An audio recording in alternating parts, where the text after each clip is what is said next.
Dear friends, often I come across individuals who say, I'm not religious, but I'm a spiritual person. I'd like to share some ideas on that. The late Dr. William S. Hatcher, professor of mathematics at Laval University and a philosopher, defines spirituality in a paper called The Concept of Spirituality as the proper, adequate, and harmonious development of our spiritual qualities. The question arises then, what are these qualities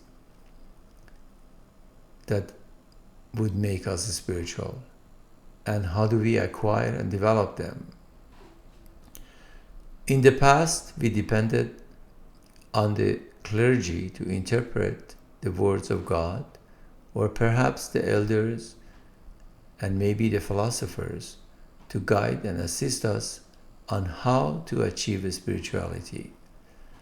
According to the Baha'i writings, today we have arrived at the threshold of individual and collective maturity, and as such, we must recognize our spiritual qualities, develop them, and perform as mature individuals and communities.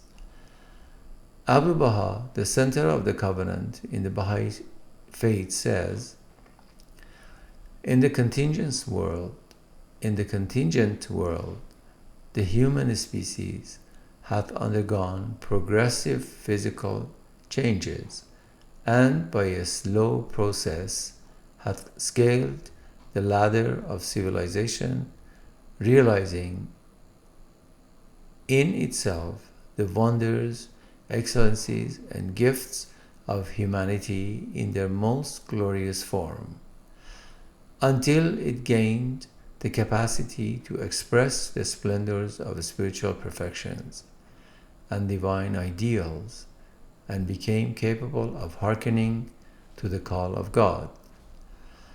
In the words of John T. Kerben, a clinical instructor in psychology at Harvard Medical School, how do we know if we are on a legitimate course in our spiritual development?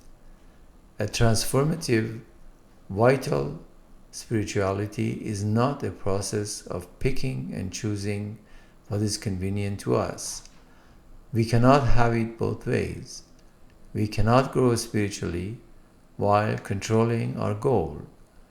If we establish our own criteria for our spiritual growth, we lose the role of learner and feign the role of teacher.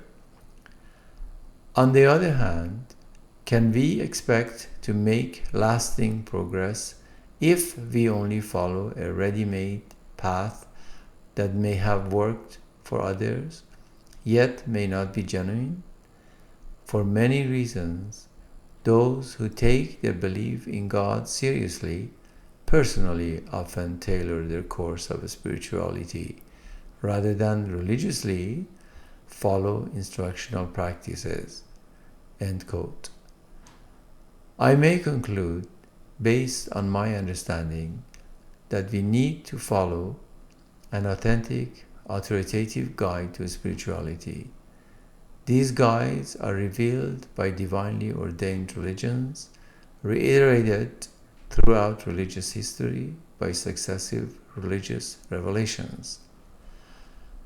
Today, as mature recipients of the latest of these revelations, namely the Baha'i Faith, we have to endeavor personally to interpret, understand, internalize, and practice these principles in order to become spiritual beings and essentially and eventually move towards collective spirituality as mankind.